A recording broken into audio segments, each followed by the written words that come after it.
Okay, let's start. I hope everyone had a good lunch and there's enough energy in the room. So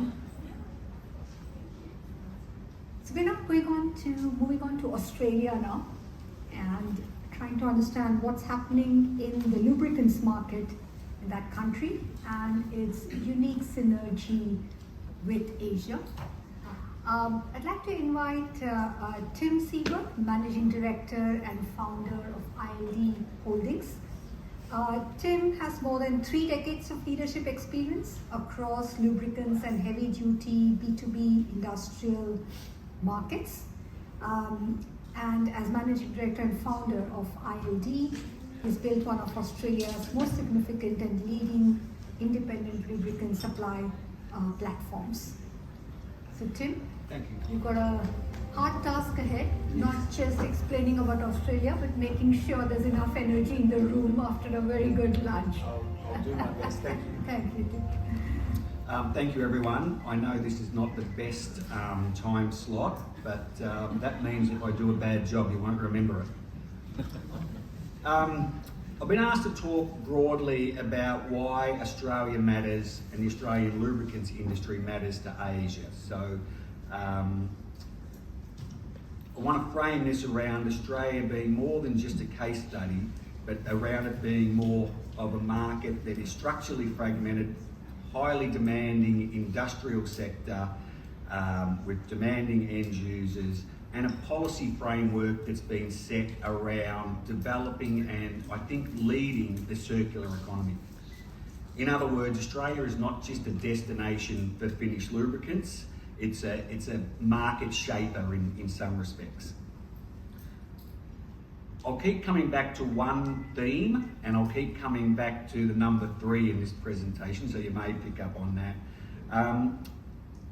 The strongest lubricant suppliers are no longer the biggest brands or the biggest companies that we know. It's more than just having a full product range. It's more about having the products, having the supply security, which is topical at the moment, and also having the technical capability to service the demanding end user customers.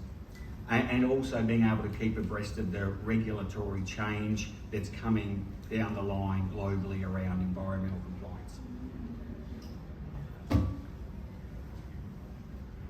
I've organised this presentation into three pillars. We'll talk about the Australian market. We'll talk about mining and real world examples and how mining can help, help embed itself as a test bed for oil suppliers looking to differentiate themselves. And thirdly, we'll talk about the circular economy with re-refined base oils.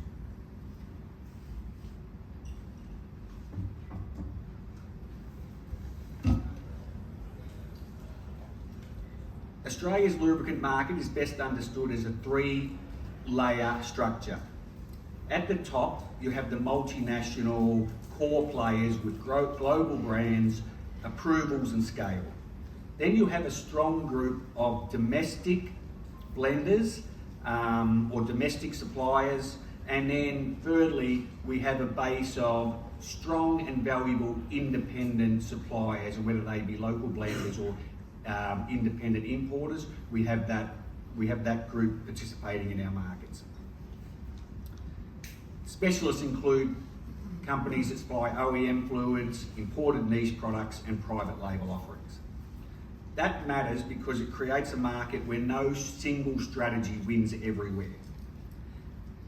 But you do need technical agility, technical service, channel reach, and the ability to enter a new market. It also means that new entrants don't necessarily need to beat the entire market. It just means that new entrants in Australia need to find a niche and try and have small wins to build a business, whether that be geographically based or whether that be market based or whether that be application based.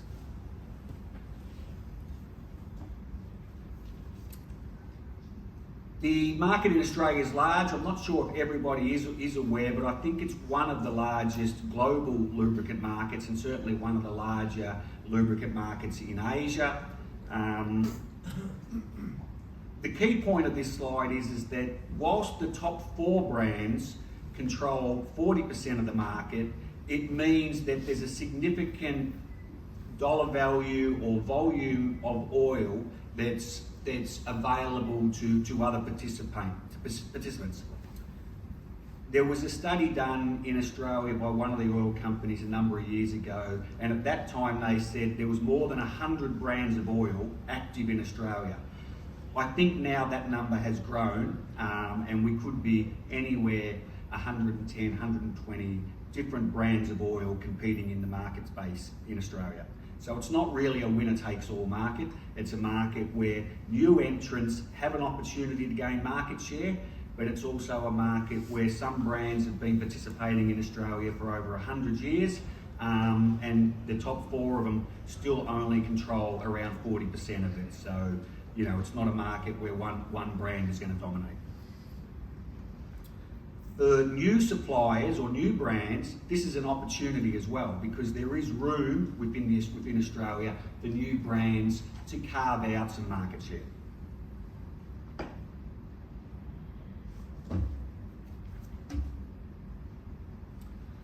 This slide sort of covers where the Australia-Asia linkage comes from. As we see, Australia is highly dependent on whether it be raw materials coming from Asia or whether it be finished product coming from Asia. Australia is an integral link to Asia for product supply, and it's a big market for Asian manufacturers.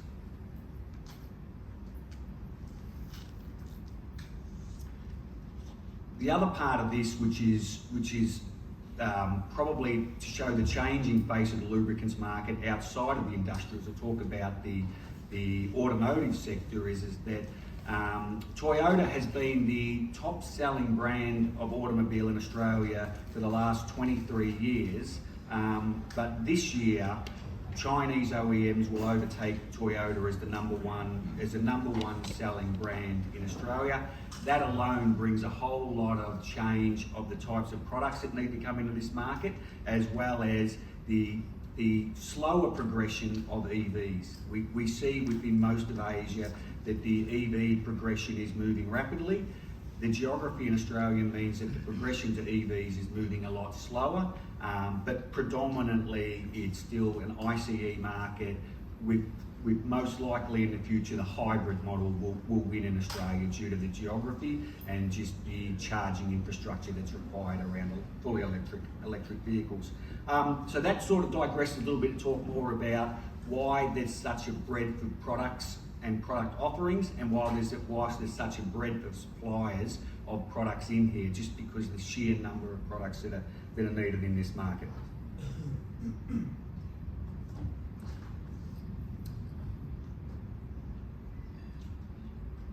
You can see the major brands supplying Australia from regional hubs, especially Singapore, whilst maintaining Australian distribution, warehousing and channel presence.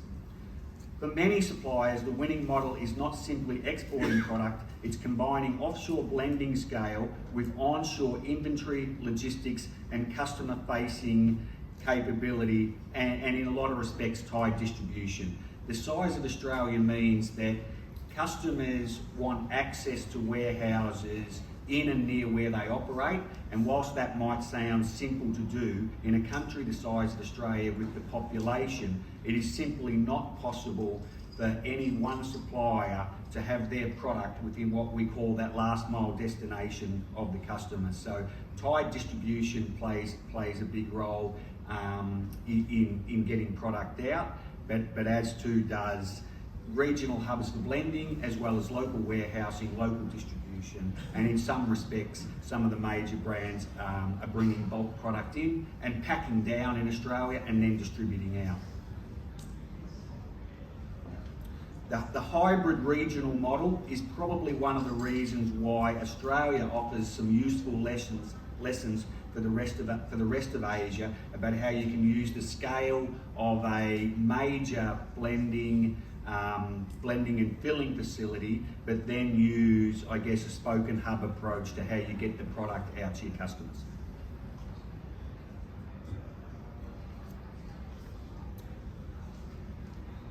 why does local blending still exist in Australia, and is it important? Well, yeah, it is very important in Australia.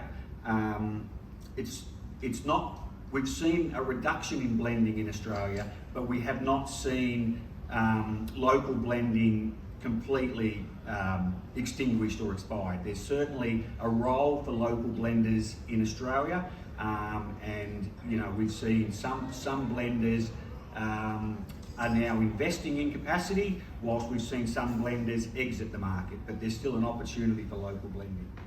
It creates an advantage, particularly around marine, where there's made-to-order products. Having local blending creates an opportunity for those companies that have facilities in Australia to capture that market, or perhaps to provide an option for that market. Bulk products, that type of thing, or products that have a short lead time or a short run-up, local blending matters.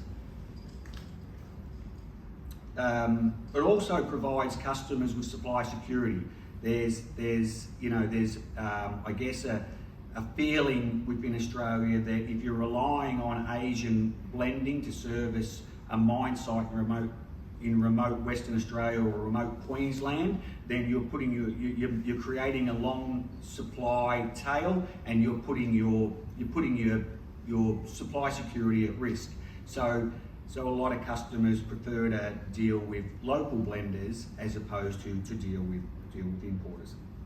So the market's not really about competing with local blenders and importers. It's about both of them, I guess, working together to provide solutions for the customers, whichever way the customer might see the market.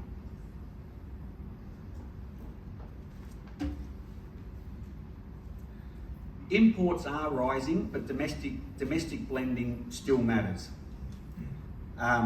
This slide sort of captures the tension that's going on within the market, and also explains where those smaller niche, or not smaller independent and toll blenders can find a market space, and can find an area to operate, an area to succeed. It solves those practical problems. It's around diversity of product mix.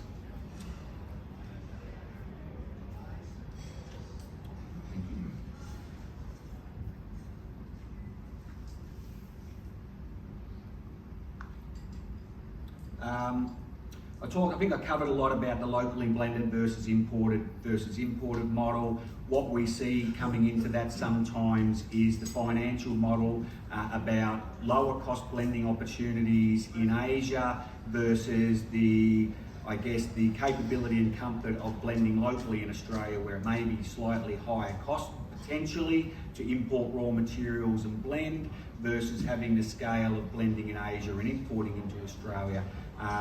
So this slide sort of talks about, there is a surge around imports. I think that's a cost-driven surge, but local blending still matters, and local blending will still have a market in Australia. I come back to that number 3. You can essentially look at the supply chain in Australia in 3 pillars. The first one is really local blending, which we covered the reasons why local blending matters. We covered who the local blenders' markets and customers are. And that market, like I said, is one of the important pillars. The second one is the direct import. We see more and more of this happening. Direct import allows you to capitalise on the scale within Asia, and import into all of the mainland ports within Australia, which, whilst you have a timing issue with that, you have a distinct freight advantage and a distinct cost advantage, because you're not transporting product across the country, which can in some respects add 10% to the cost base of the product, and simply moving it from blending location to point of use.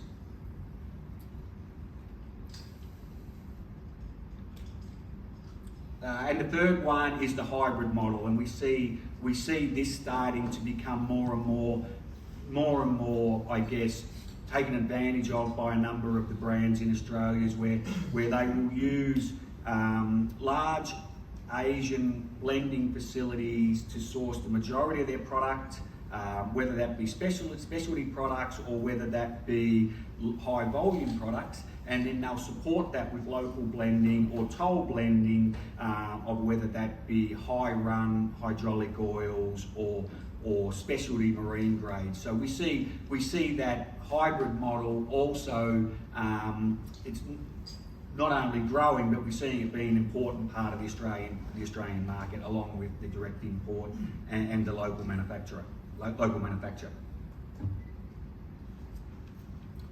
If we talk about the geographies, we've seen in our history in this industry that brands come to Australia and they immediately see Sydney and they want to start in Sydney. And I think there's probably the most number of brands have entered Australia through Sydney and the most number of brands have exited Australia through Sydney, because it's simply not the place where oil is consumed, but it's got the Harbour Bridge and it's got the Opera House, and people think that's where we need to be. But in reality, the markets that you need to conquer are those larger markets where the freight networks are, where the transport hubs are, and where mining is happening, which is generally the remote areas. We see the major volume brands are operating in the B2B sectors, mining, earth moving, those markets. We don't see the large volume brands operating in that consumer PCMO segment or retail segment, simply because it's so fragmented with so much competition. The earlier slide talked about, 120 brands are trying to sell to the automotive sector, whereas maybe a tenth of that are trying to sell to the large, high volume, highly specialised mining and earth moving sector.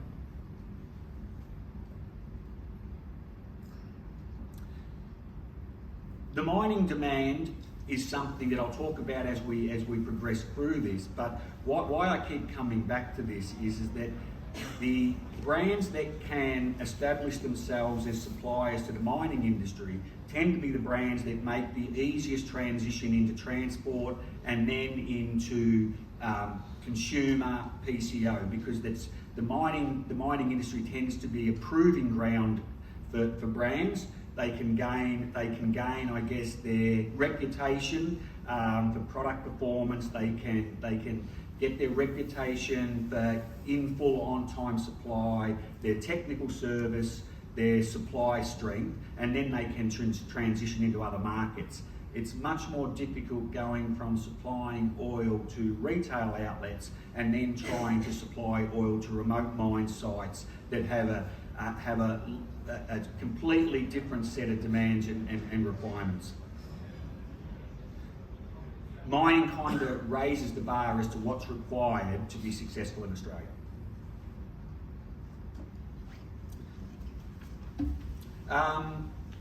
Mining in Australia, as we can see there, one of the points on this slide is that you might look and say, oh, there's only 448 projects in Australia.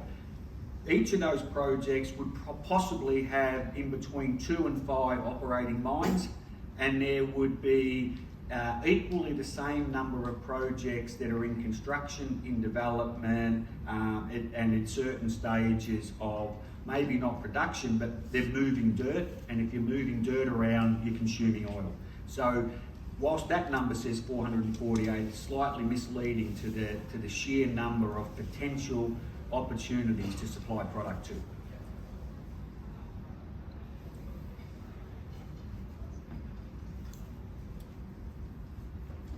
I'll talk about mining and the lubrication challenges there. When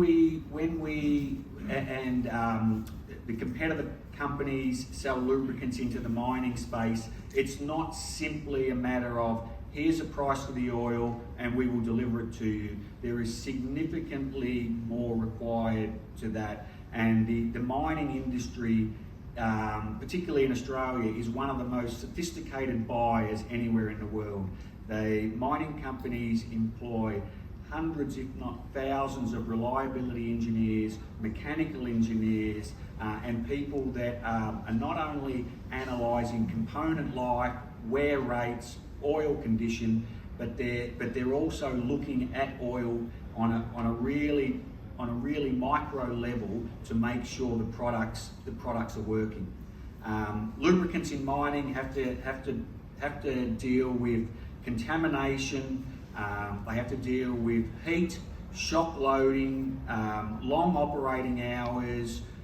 There's possibly never been a truck in Australia that's been serviced early. They've always been serviced late, so oil is always pushed beyond what the OEM service interval is, and that's just the nature of a market. Requires trucks operating 24/7 with 95, 98% operational usage.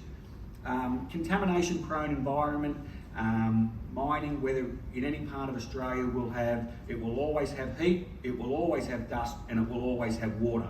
So in many instances, the oil can be completely fine, but it's been contaminated. And we see instances where trucks, both in surface mining and underground, they're continually working in water, so they're breathing in moisture, or they're following other trucks up and out of mines, so they're consuming vast amounts of dust. So a lot of the work that's done is not only will the oil last, but how do we keep the contaminants out of the oil? Remote site logistics is another one. What we find with customers is that the length of time it can take to get product from a warehouse to a customer can in some respects be 3 days transit. So mining companies and large industrial users, they want to deal with suppliers that have that transportation network that's reliable and robust, that can get either bulk or packaged product 3,000 kilometres away from a warehouse to them in full on time. You can't have I didn't make the truck. You can't have these types of things. So in some respects, mining companies are dealing with brands that have got a proven ability to be able to move bulk and packaged lubricants in large quantities from point A to point B in full on time, 100% of the time. Long operating hours. The equipment in mining is always working. In some respects, you can look at machinery, and most mine sites are trying to get between 97 and 98% operational usage. So if you think of that, within a day, they're looking to have that machine not working for less than half an hour. So that's the types of requirements that they're putting on.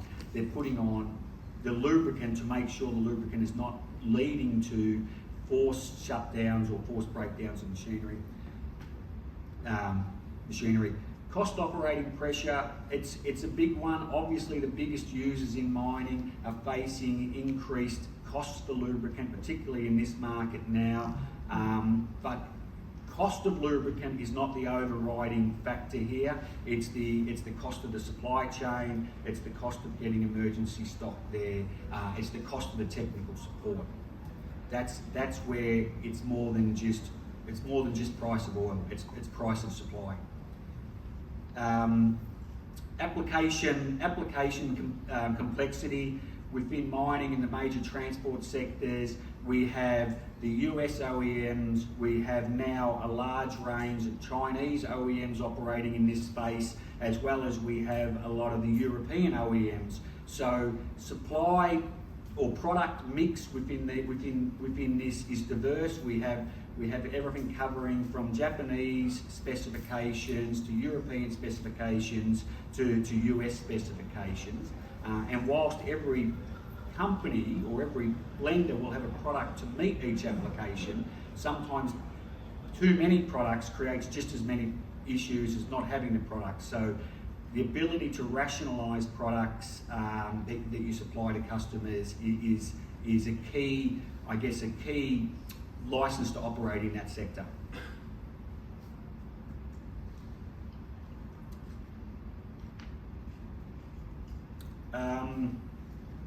This slide talks about what mining customers are paying for. They're not just buying a lubricant in isolation, they are buying risk reduction, supply assurance, governance confidence, and technical support.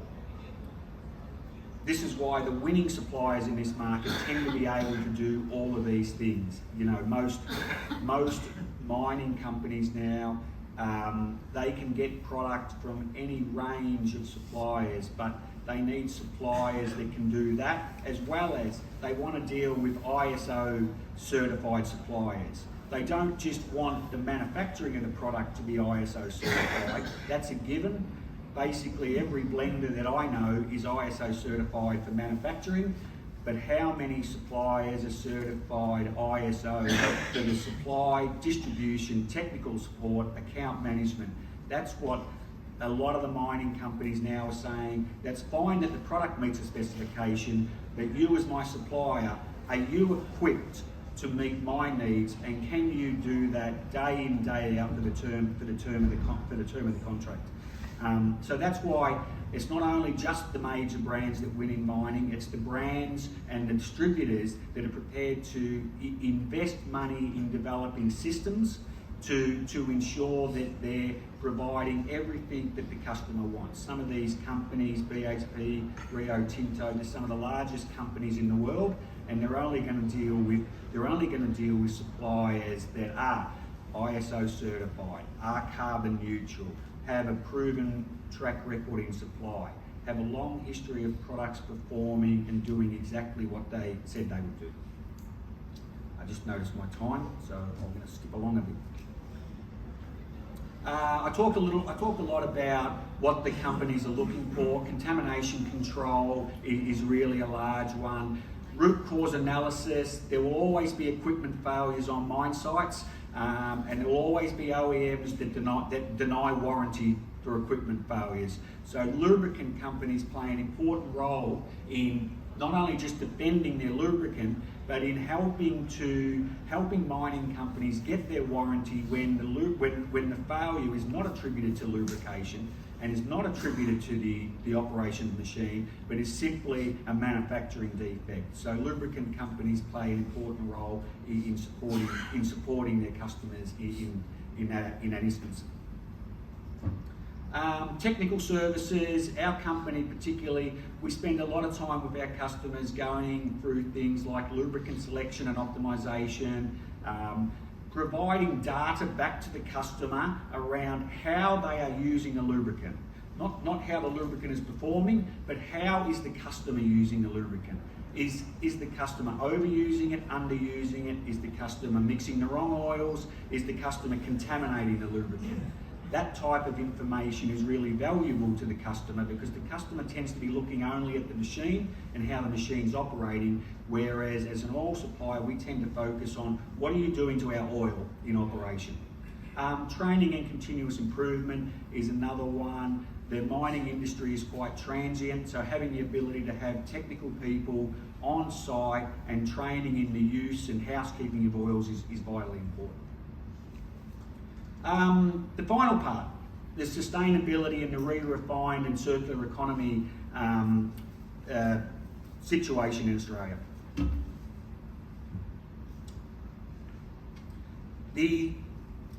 Australia's had a product stewardship program in place since 2001.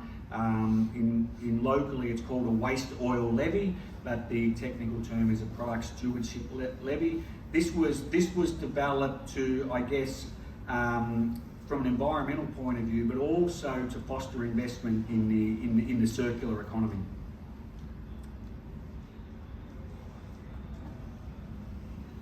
So how the levy works: all lubricant that is sold in Australia, whoever sells that product or makes that product and sells that product must return a levy to the government. That's called the product stewardship levy.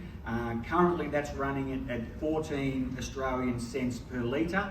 That money is collected by distributors like us and manufacturers, remit that money to the government. Importers pay that money when they bring product into the country, and local blenders pay that money when they sell the product.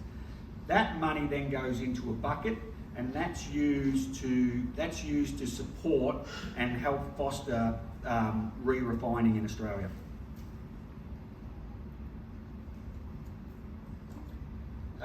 how it works now. So as I said before, every litre of oil that's sold in Australia comes with the end user paying 14 cents to the government for that product.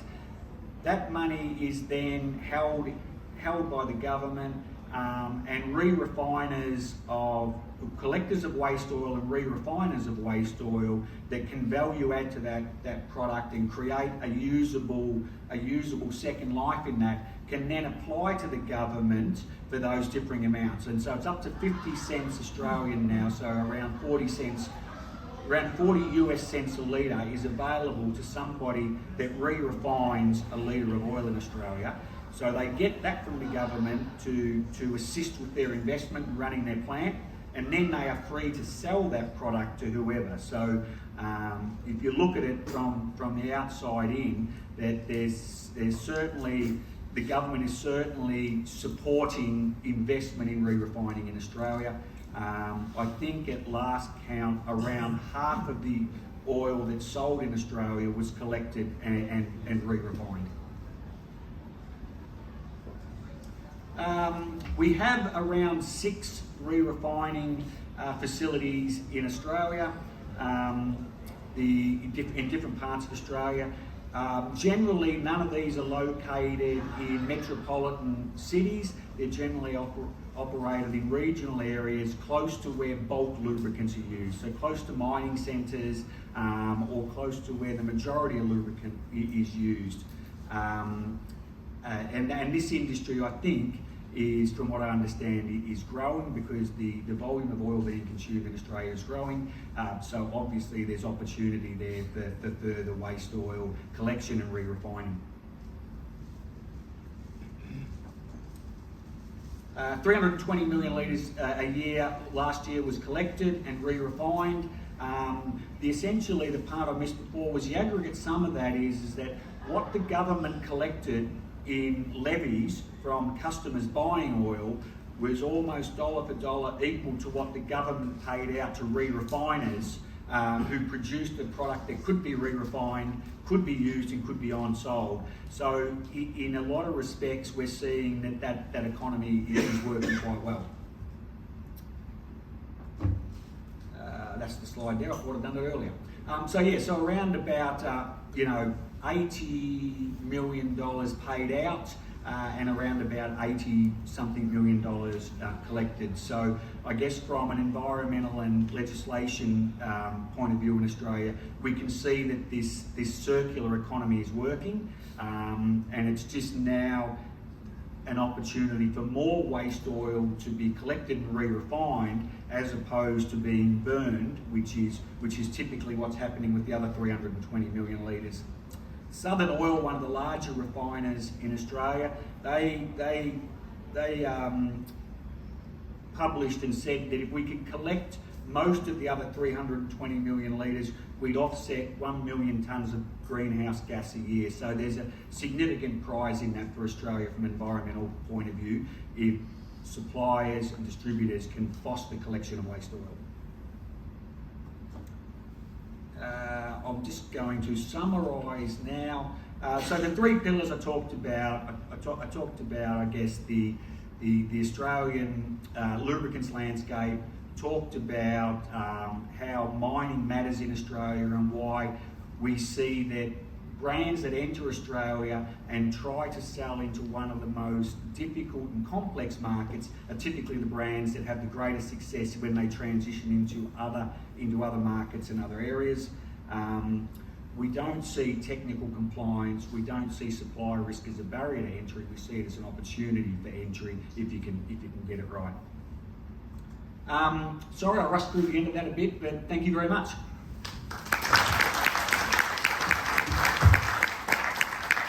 That probably means there's no time for questions.